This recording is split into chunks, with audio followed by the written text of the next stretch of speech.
La historia del cine ha estado marcada por guerras, ha estado marcada por temas políticos, por temas económicos, no solamente por movimientos estéticos. Ha estado marcada también por etiquetas que a veces son prejuicios, como aquella del cinearte o del cine comercial. En Sin Alfombra Roja queremos un espacio para todos los cines posibles. Y hoy nos vamos a preguntar si el cine nacional debería ser poesía o debería ser espectáculo. Y para ello tenemos dos invitados excepcionales, pero además a nuestros amigos de siempre, a Diego Rojas y a Augusto Bernal. Y antes de empezar con esta conversación, vamos a conocer nuestra agenda cinematográfica.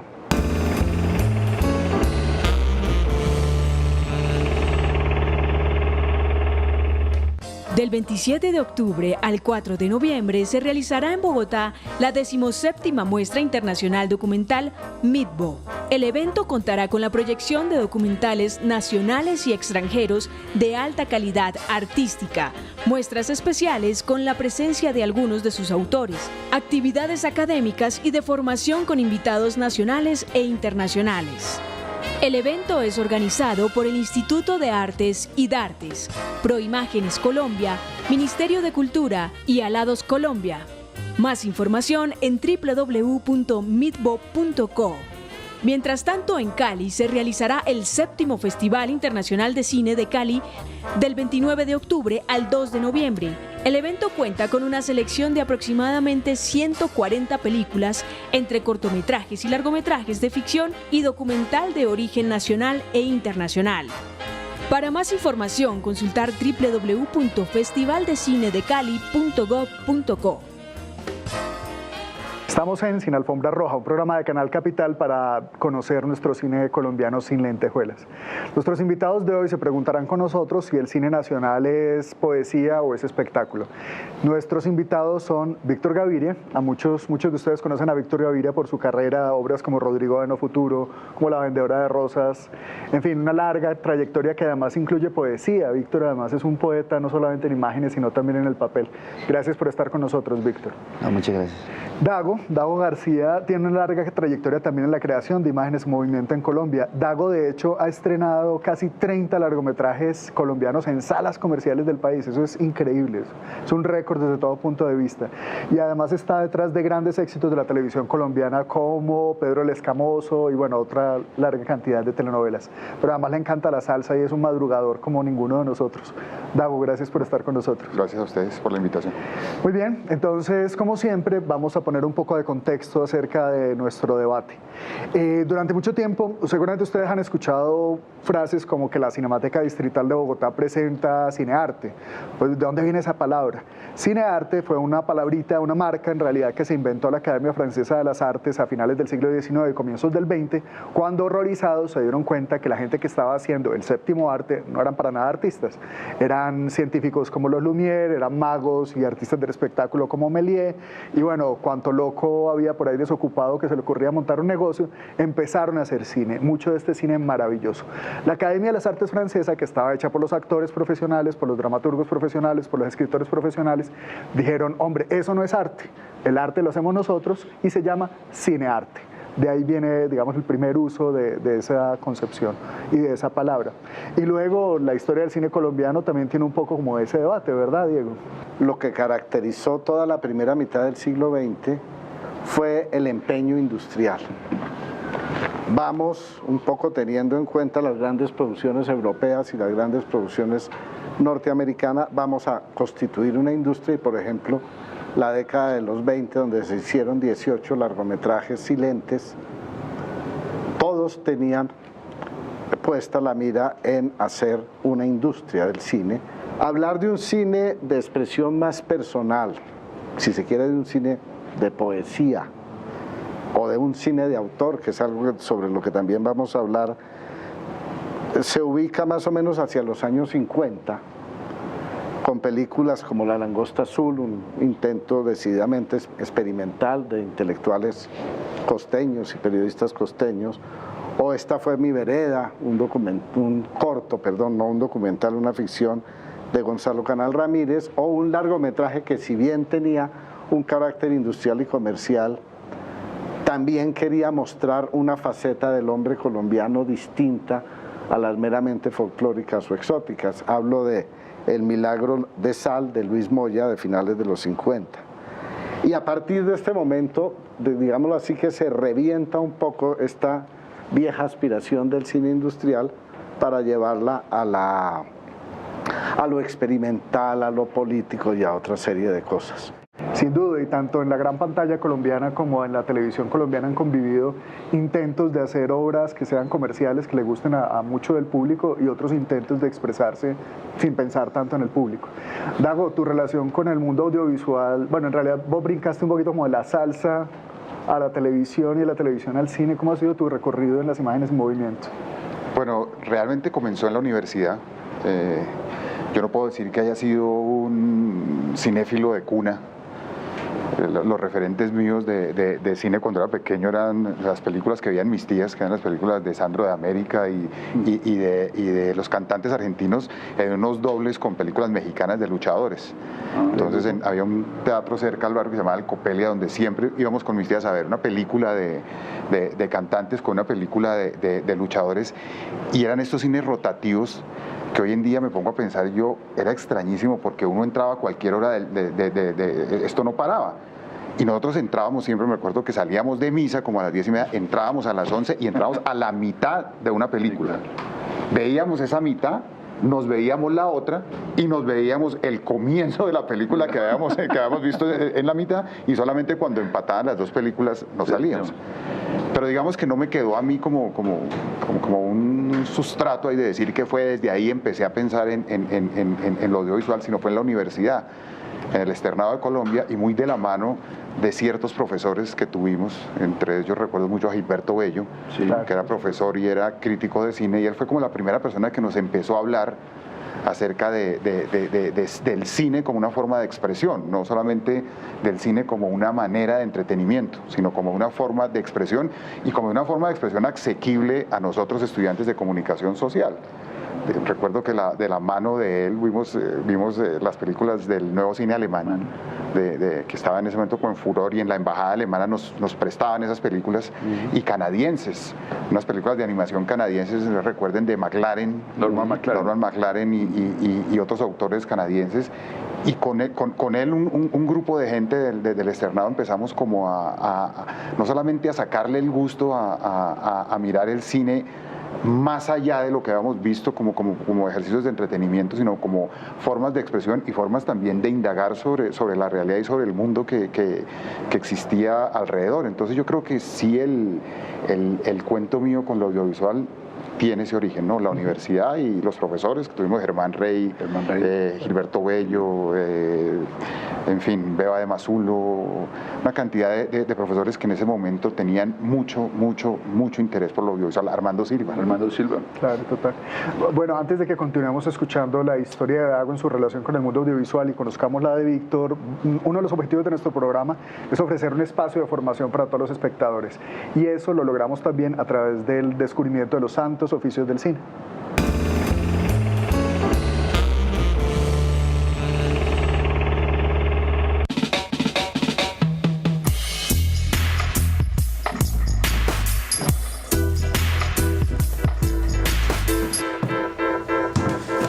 Mi nombre es Olga Turrini. Digamos que mi trabajo en general es diseño de maquillaje para cine, televisión o piezas comerciales.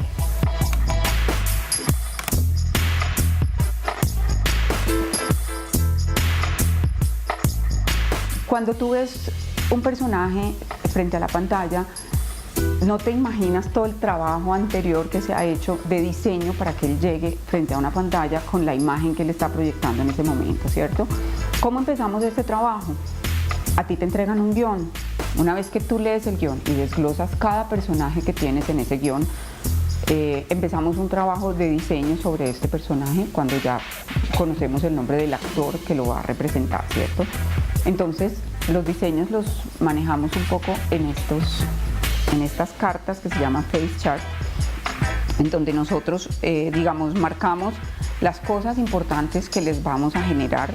Pueden ser 1 o 20 hojas que trabajamos por cada actor. Esto lo vamos marcando con la fecha en la que se generó eso para poder llevar muy bien las continuidades de cada actor, ¿ok? De resto, buscamos en internet imágenes que nos ayuden a referenciar cosas reales.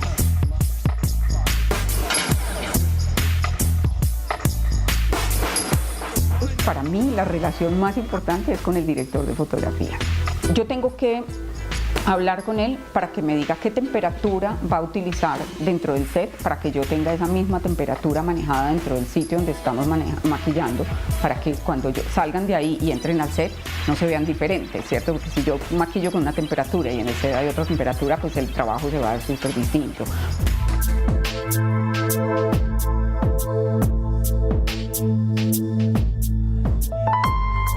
Si yo lo miro desde el punto de vista mío hacia el personaje, es casi una invasión la que yo le hago a este personaje, ¿cierto? Te voy a tocar, te voy a manosear, te voy a cortar tu pelo, voy a estar encima todo el día, te voy a poner un prostético en la cara, te voy a hacer una cortada en la ceja, yo tengo que entrar con mucha buena tónica a negociar con él este tipo de cosas, y generalmente ellos no se resisten.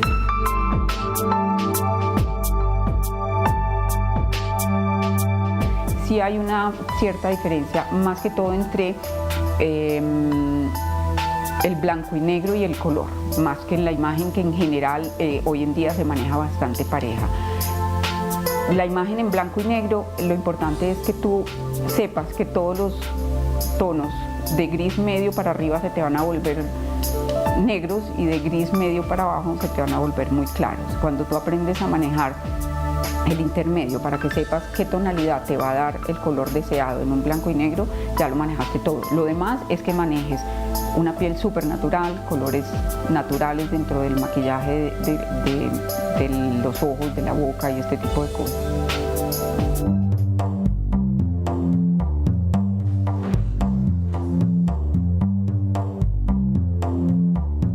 La primera película grande que yo hice fue Rosario Tijeras. Creo que el haber sido una maquilladora súper juiciosa durante toda mi carrera, de prepararme, de estudiar, de estar siempre pendiente del monitor. Digamos que yo había hecho cortometrajes que ya me habían enseñado un poco el manejo de lo que es un equipo de maquillaje, ¿cierto? De ser una cabeza de maquillaje, pero ese fue el primer reto que yo tuve y no fue fácil. Pero cuando ya haces esto una vez, de los errores que cometiste aprendes un montón y de lo bueno que hiciste disfrutas un montón.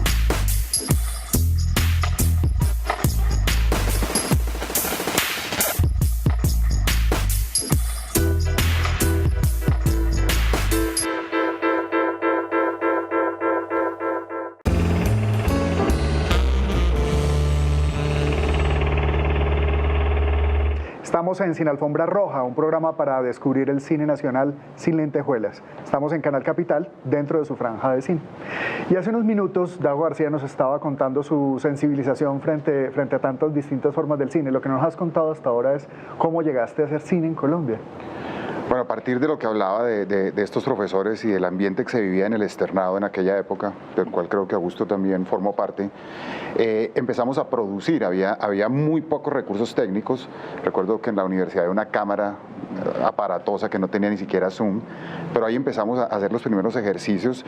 Luego vino la primera cámara que pudimos adquirir, una cámara de video portátil, una cámara de VHS, y empezamos a hacer como trabajos experimentales con un grupo de compañeros, trabajos argumentales muy experimentales. Que era un grupo de teatro, ¿no es cierto?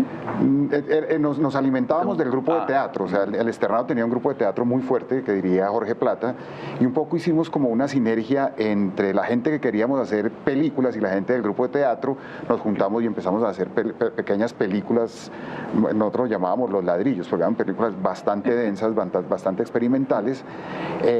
Tan fue así el fervor que decidimos tomar una casa en La Candelaria y formamos una productora que llamaba Producciones 364, que era la dirección de la casa donde vivíamos en La Candelaria, la carrera novena 364, montamos la productora ahí Y recuerdo que vino como el primer coqueteo de lo comercial, ¿no? Porque teníamos una productora para hacer cine experimental, pero en aquella época no era muy popular las cámaras de video.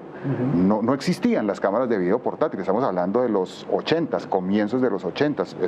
Las cámaras se volvieron como populares a mitad de los 90s y empezaron a llamarnos para grabar primeras comuniones, piñatas, bautizos. Se abrió un mercado impresionante en ese sentido. Entonces empezamos también a combinar todo este cuento de grabar ceremonias y fiestas con las películas. Estando en eso, apareció una vez Julio César Luna, que era un director de televisión, que estaba buscando una locación para una comedia que estaba haciendo, vio la casa, no escogió la casa, pero le entregamos algunos de los trabajos que habíamos hecho, él los miró y como 2 semanas después nos llamó a Felipe Salamanca y a mí para que escribiéramos la comedia que estábamos haciendo. Y ahí empezamos nuestra carrera en televisión. Hicimos 3 comedias seguidas, las 3 fueron tremendos fracasos, o sea, una tras otra, peor los resultados. Y el director de Punch, que era la productora donde trabajamos, hizo como una operación rarísima. Dijo, si ustedes son tan malos para escribir comedias, de pronto son buenos para escribir telenovelas.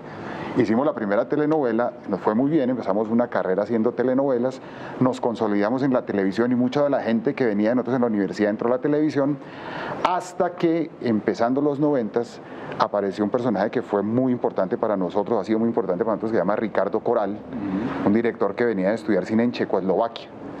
Recién llegado de Checoslovaquia nos buscó, porque teníamos un amigo en común, y nos buscó con la intención, nosotros gente de televisión, de hacer una película. Tenía solamente el guión, y a partir del guión empezamos a armar como en forma de cooperativa una primera producción que fue La Mujer del Piso Alto, que fue la primera película que hicimos, pero realmente quien trajo la idea y quien nos volvió como a meter en la ruta del cine que habíamos aplazado por nuestro contacto con la televisión fue Ricardo Coral. Entonces, a partir de La Mujer del Piso Alto, empezamos a producir y a producir películas, por fortuna, con una buena continuidad. Y el segundo proyecto es un proyecto que además ganó un premio de la Cinemateca Distrital, que es La Posición Viciada, ¿verdad? Que también fue con Ricardo. Sí, en ese año la Cinemateca cumplía 25 años, había una convocatoria para hacer un cortometraje y nosotros aplicamos, ganamos esa convocatoria, pero en vez de hacer un cortometraje hicimos un largo, encontramos otros medios y en aquella época fue cuando se abrió la división de cinematografía del Ministerio de Cultura y de la mano de Felipe Aljures hicieron estas convocatorias y había una que era, no me acuerdo Víctor si era una para terminar proyectos removiendo cataratas en el ojo social. En esa convocatoria participamos, el primer premio lo ganó La Vendedora y el segundo lo ganamos nosotros con Posición Viciada, ahí terminamos la película y la exhibimos. Víctor, ¿y en tu caso qué fue primero, la poesía o buscar tréboles? Pues yo fui poeta, digámoslo, de una revista que se llamaba Cuarimántima de la Universidad de Antioquia, alrededor de unos poetas que fueron muy importantes, como José Manuel Arango y Eli Ramírez, Elkin Restrepo. Pero, digámoslo, yo tenía como una semilla personal que explotó, digámoslo, al tiempo, sin yo pensarlo, y era que mi papá hacía Super 8, hacía 8 milímetros en los años 50, que yo nací en el 55, y nosotros veíamos, cuando yo era niño, digámoslo, hacíamos un programa de ver las películas de mi papá, y también de unos tíos míos, y digámoslo, tenía ese recuerdo de habernos visto la familia, los cumpleaños, los bautizos, todas esas películas mudas, pues digámoslo, familiares tan cercanas, tan enigmáticas, tan hermosas. Y entonces de pronto la Cinemateca del Subterráneo hizo un primer festival de cine subterráneo, claro.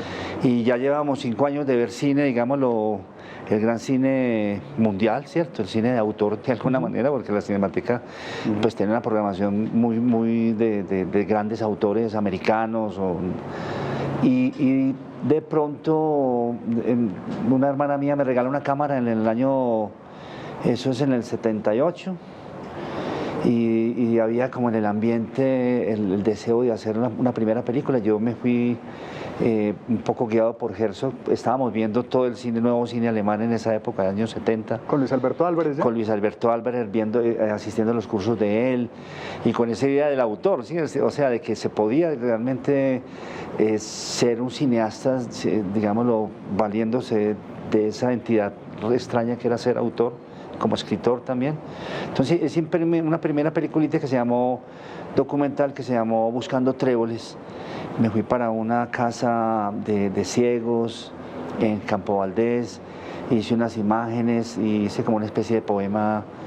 Algunos amigos me ayudaron a poner la música y de pronto el día del premio estaba Orlando Moore, estaba Luis Alberto, estaba otros personajes, digámoslo, del cine, y de pronto me gané yo ese primer festival de cine underground, ¿cierto?, subterráneo, y ahí, hermano, me empujaron, digámoslo, a la escena del cine y sin saberlo empecé al otro día a estudiar, a buscar libros, y muy de la mano de Luis Alberto. Realmente éramos un grupo era la primera generación, digámoslo así, de gente que pasaba de ver cine en cineclubes a tratar de hacer sus primeros cortos, sus primeras peliculitas, y ahí empezó, digámoslo, mi carrera de la mano de Luis Alberto, mucho. Sí. Ustedes arrancaron entonces con la clara concepción de que el cine tenía que ser algo más que digamos, un fenómeno de taquilla, que tiene que ser la expresión de un autor, sí, ¿verdad? Sí, o sea, nosotros empezamos, digámoslo, contra la televisión, que es un poco lo que Dago en la televisión se lo absorbe, ¿cierto? Y luego Dago, pues de alguna manera hace crecer la televisión y tiene toda una carrera, pero nosotros empezamos siempre con la búsqueda de cómo hacer nos parecía que la televisión tenía un problema enorme de contexto, sobre todo. Los escenarios y todo ese mundo de la imagen física que está en torno a los personajes no existía, eran unos escenarios de cartón. Nos parecía que los diálogos eran escritos por los libretistas y que por lo tanto no recogían la experiencia lingüística, digámoslo, de los entornos, ¿cierto?, y de las historias. Entonces, como con ese deseo de encontrar un camino, empezamos a hacer nuestros cortos y recuerdo que Luis Alberto él escribió un artículo que se llamaba Las latas en el fondo del río. Yo escribí como 2 o 3 páginas y lo firmamos juntos. Y era como un intento también de ir contra la televisión, contra los actores de televisión, contra la dramaturgia y también contra el lenguaje de televisión. Entonces, de alguna manera, como a veces cuando se piensa, digámoslo, cuál es el problema entre el cine de autor y el cine comercial, en el caso, digámoslo, de Dago representando el cine que tanta envidia nos causa porque tiene tanto éxito, el problema que yo siempre le veo es el problema del lenguaje. Nosotros estamos buscando un lenguaje que trata de contar este país y un poco Dago representa un poco ¿qué te digo? La satisfacción y la confianza en que el lenguaje ya existe y adecuarse a un lenguaje de televisión y por lo tanto ya trabajar con unas cosas ya hechas y por lo tanto estar ya acomodado en los estereotipos, que ese es un poco nuestro Antes de problema. que Dago le responda a Víctor, vamos a otra perspectiva del cine nacional a través de la siguiente entrevista.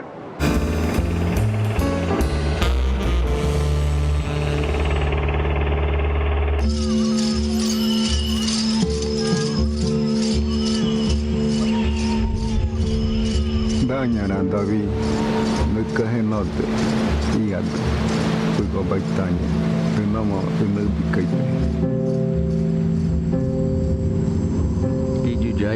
Esta película es la historia de un payé, un sabedor, un guerrero chamán llamado Caramacate, que es el último sobreviviente de un pueblo que fue exterminado por los caucheros en la época de la cauchería. Y es la historia de cómo él tiene una serie de encuentros con exploradores que vienen con muchos años de diferencia, siempre buscando el conocimiento.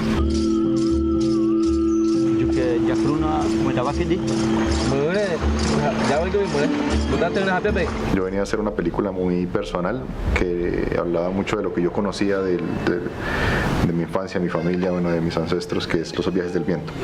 Y yo quería un poco irme en la otra dirección, no hacer algo sobre lo que conocía, sino algo sobre lo desconocido. Y realmente no hay nada más desconocido para alguien en Colombia que el Amazonas. Siempre que hablas de las películas que se han hecho en el Amazonas, pues tienes la referencia de las películas de Herzog o de las películas del aventurero que viene y enfrenta una serie de peligros. y pues realmente lo que nosotros queríamos era darle la vuelta a toda esa narrativa que se ha creado sobre el Amazonas, porque siempre todo gira en torno al aventurero, todo gira en torno al americano, al europeo, y el indígena siempre está visto como un personaje allá que dice cosas raras, que hace cosas extrañas, pero pues realmente no es un personaje, no tiene diálogo, casi nunca es un personaje como dramáticamente construido. Nosotros queremos darle la vuelta a eso y contar la película desde el punto de vista de los indígenas, y pues eso implica un reto, porque uno tiene que salirse de su mentalidad occidental y de su mentalidad lógica y narrativa, y adentrarse en un terreno misterioso. Siento que hay muchas cosas de ese pensamiento indígena que está subvalorado, que le dicen muchas cosas al hombre de hoy. Entonces la película, a pesar de que ocurre en una época anterior, le está hablando al espectador moderno.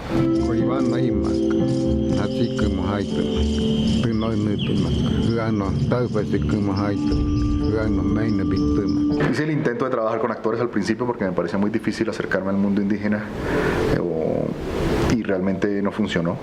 Pues realmente no es posible para un actor convertirse en un indígena. Es más fácil el otro camino, digámoslo así. Entonces empecé a investigar, nos acercamos allá, hicimos casting, empezamos a buscar gente, a buscar personajes, y pues nos encontramos con estos actores que yo digo que no son actores naturales, sino actores sobrenaturales. Estamos hablando de gente que nunca ha visto una película, que en algunos casos no ha visto ni siquiera televisión, ¿no? Que no ha tenido ningún contacto con esto, pero ellos tienen una cosa muy importante para cualquier actor, que es que vienen de una tradición oral muy fuerte. Entonces, al venir de una tradición oral fuerte, ellos saben escuchar y saben transmitir.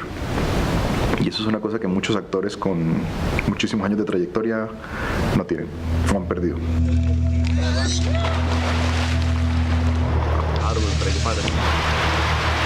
Desde el principio tomamos la decisión de que la película iba a ser en blanco y negro, porque la película está inspirada sobre todo en las imágenes de los exploradores. Y esas imágenes son impactantes porque te hablan de un Amazonas que es completamente diferente al Amazonas que tú tienes en la cabeza, ¿no? El Amazonas exótico, colorido, lleno de una vida, ¿no? Lleno de animales y etcétera, ¿no? Como que esa idea un poco turística que existe del Amazonas en esas imágenes no está por ningún lado. Es otro lugar, es otro mundo, y es un mundo que ya no existe. Yo veo el cine también como un medio de transporte, más que como un medio de comunicación. Siento que el cine tiene la posibilidad de llevarlo a uno a otros lugares, a lugares reales, a lugares imaginados, a lugares que existieron y ya no existen. ¿Por qué? Porque al sentar al espectador, al apagarle la luz, al rodearlo completamente, tiene la capacidad de llevarlo, como ningún otro arte tiene, ¿no? De hacerle vivir físicamente una historia.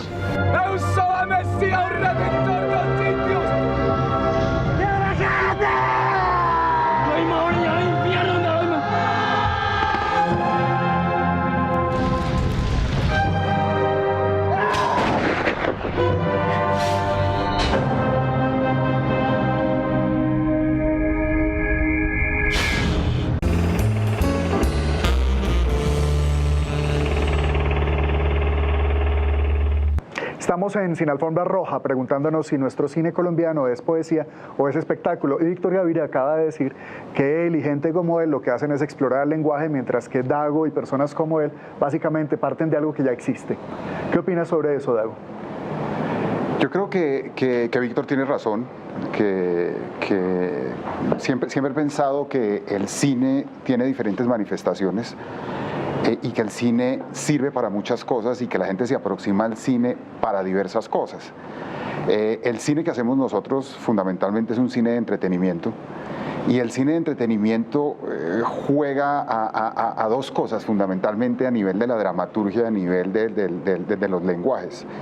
Juega a permitir que el espectador se sienta en terreno seguro y de vez en cuando a sorprenderlo, pero llevarlo al terreno seguro.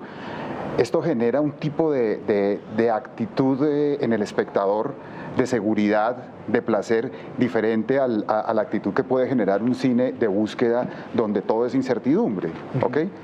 A mí me gusta mucho cuando voy al cine de entretenimiento ver de una u otra manera participación activa del espectador.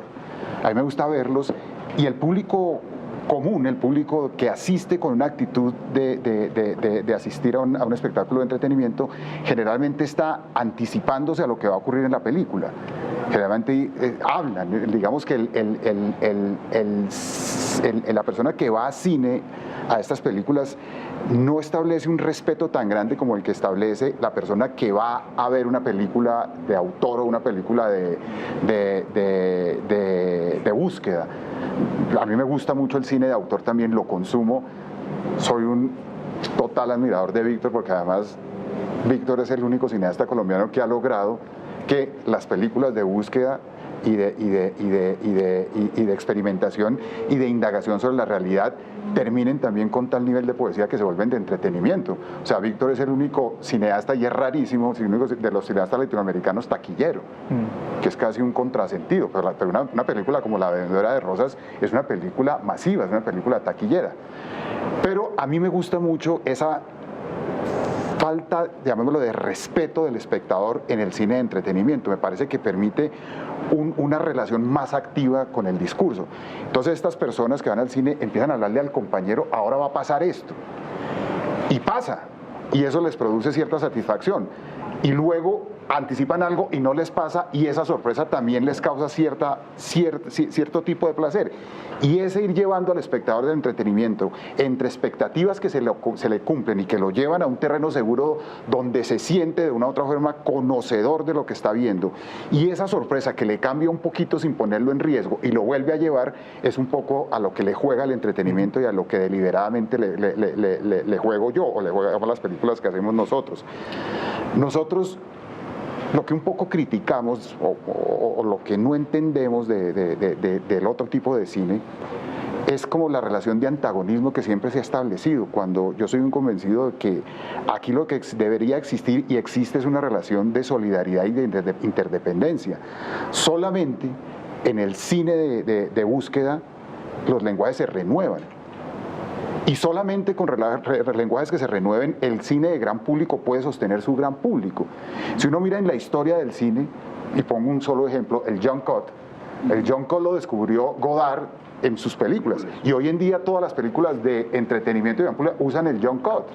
O sea, solamente gracias al cine de búsqueda, el cine de entretenimiento puede conservar sus grandes audiencias, ¿cierto? Pero solamente si el cine de gran público subvenciona el cine de búsqueda, este cine va a poder subsistir y seguir alimentando el otro cine.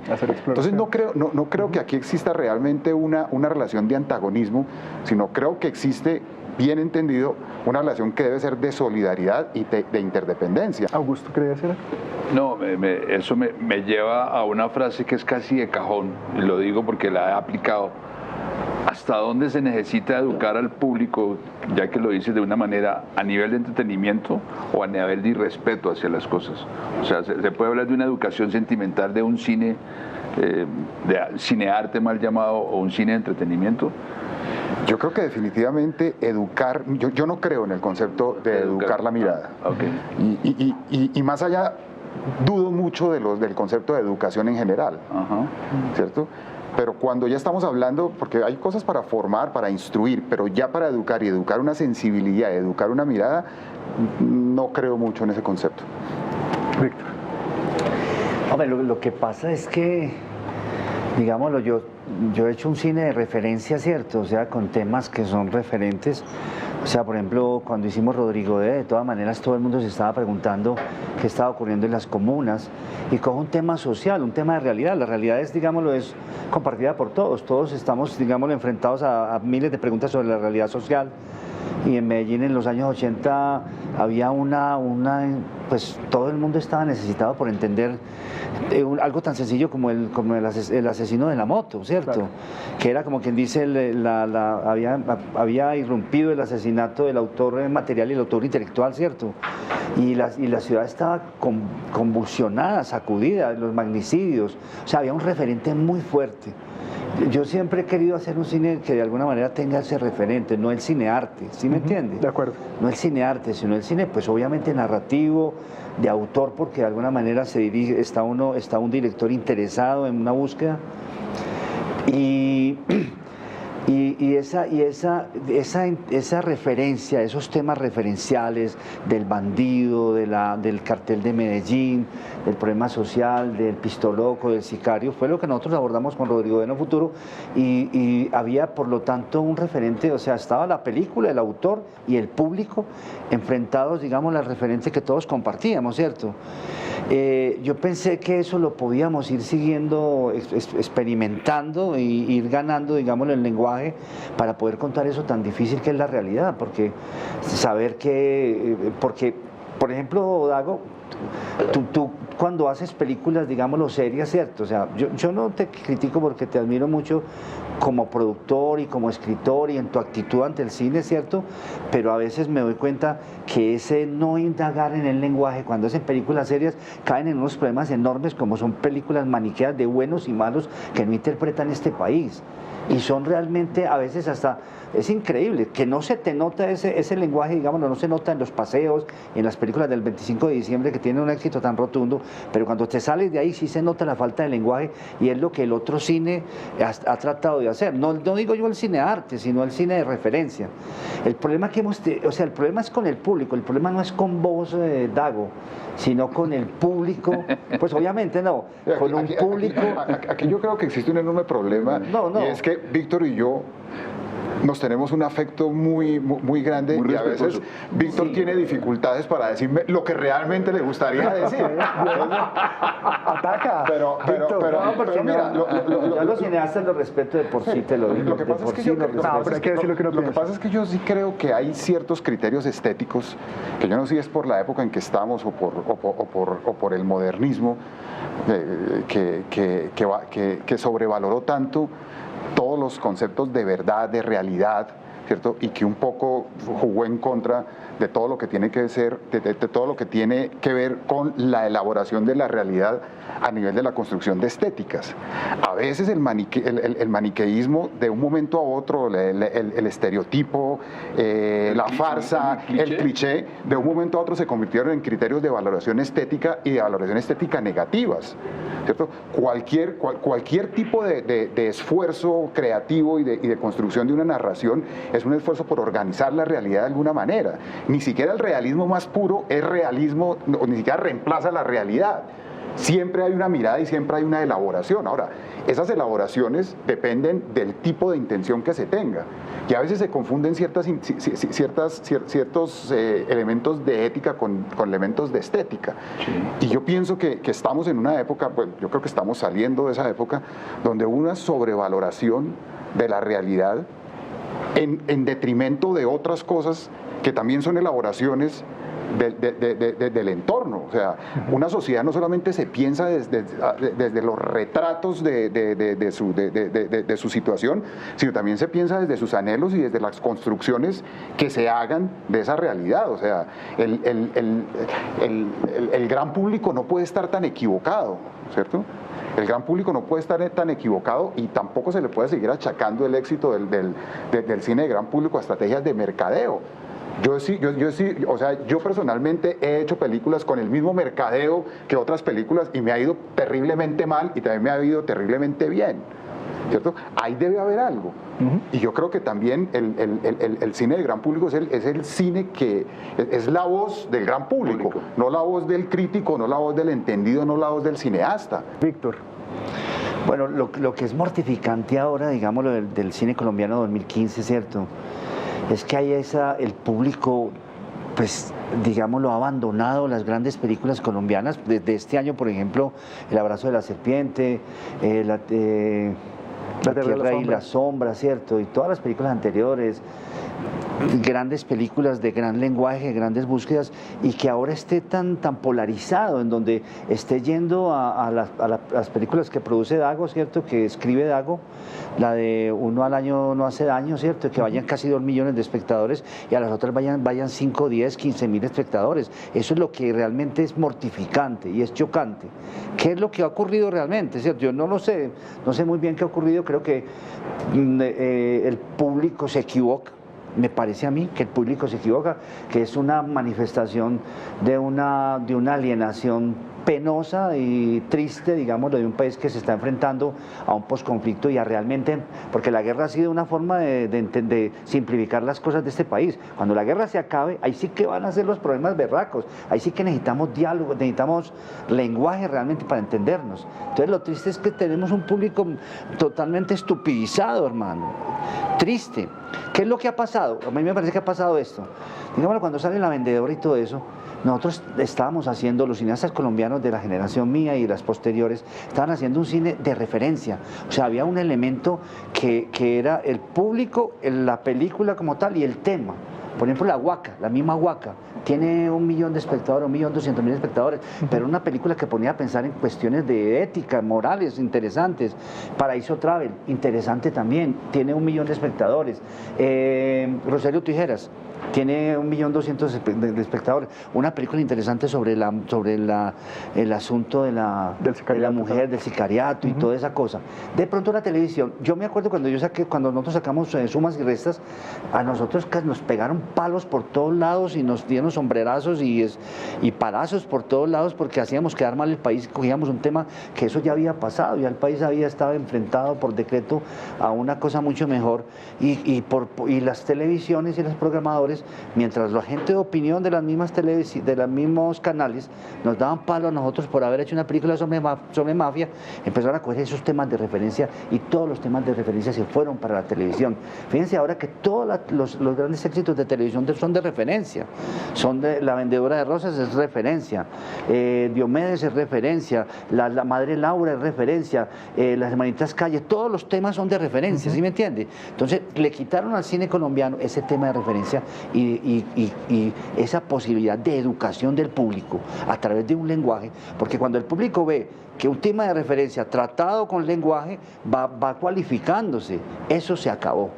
Entonces ahora cogen los temas de referencia en donde lo único que hacen es a través del melodrama traducir en unas especies de utopías sintéticas unos temas que son complejos, difíciles, y ahí sí, sinceramente no sé para dónde vamos, porque entonces ya el público dejó esa forma de entender, de educarse a través del cine y ahora está estupidizándose a través de la televisión.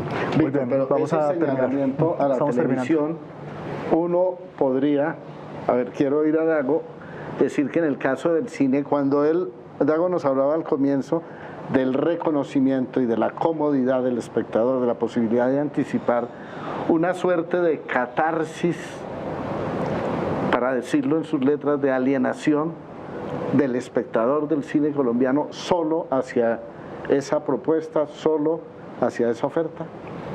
Yo creo que uno de los grandes problemas que pienso yo que tiene o que ha tenido el cine colombiano es su absoluta imposibilidad de la autocrítica.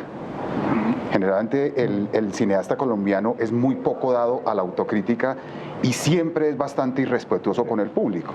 Víctor acaba de decir, estúpidos, estupidizados, o sea, partiendo de lo que a mí me parece un error epistemológico, y es pensar que realmente la sensibilidad se puede educar.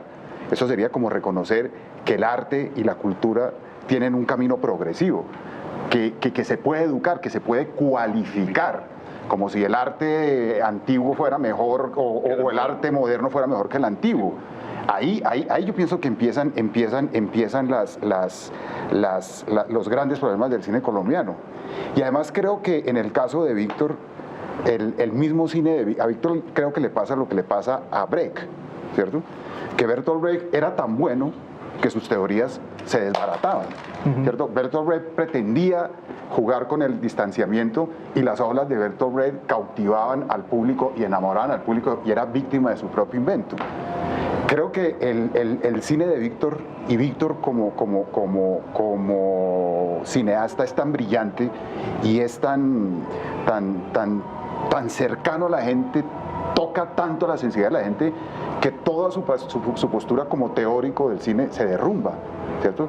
A mí me gusta el Víctor Gaviria de las películas y tengo muchas diferencias con el Víctor Gaviria que trata de teorizar y que asume una actitud muy común a nuestros cineastas de prepotencia y de desprecio por el público. Pero, cuando las Dago, películas no funcionan es culpa del público, que es Perdóname, estúpido. Dago, pero yo te digo, pues yo ataco al público, te lo digo, porque ¿cómo es posible que abandone unas películas tan extraordinarias como El abrazo de la serpiente, hermano? Yo no creo que ¿Cómo las es posible abandone? que tengamos Yo no- 80.000, 100.000 espectadores? Yo no creo que las abandone. Entonces, ¿por qué esta gente no las ve? ¿Por qué porque no van a verlas? ahí está la pregunta que debería de responderse. ¿Qué es lo que está usando la gente en estos momentos? Mira, te cuento una cosa. Pero Phil, es bueno que la gente sepa que tú eres productor de esa película también. Que tú eres productor de esa película Yo soy también. productor de esa película. Por eso hago y soy eso. productor de películas Buenas. como Cazando Luciérnagas, como soy productor de películas como la de Carlos Moreno, Todos tus muertos. O sea, No, por eso. Y no te preguntes por qué el público no va a esas películas que tú de produces. pronto porque en este momento mira, si recuerdas un poco si recuerdas un poco bueno, no sé si me pongo muy denso, en El origen de la tragedia de Federico Nietzsche, él hablaba acerca de la relación que tenía el arte con su realidad, ¿cierto? Y hablaba de cómo solamente en un contexto de felicidad y de prosperidad como el contexto griego podía surgir algo tan terrible como la tragedia. Porque es que arte y cultura y realidad establecen una relación de equilibrio.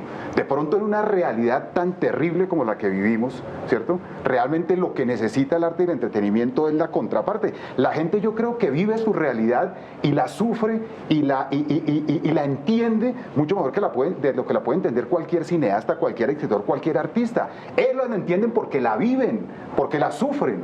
Y esa persona, ¿cierto? De pronto cuando realmente quiere tener un momento de solaz, pues no va a buscar su misma realidad. Acuérdate lo que decía Chaplin sobre el neorrealismo, sobre la nueva ola. Cuente usted lo que decía Chaplin sobre la nueva ola francesa. Sí, era casi como una circunstancia, una mentira.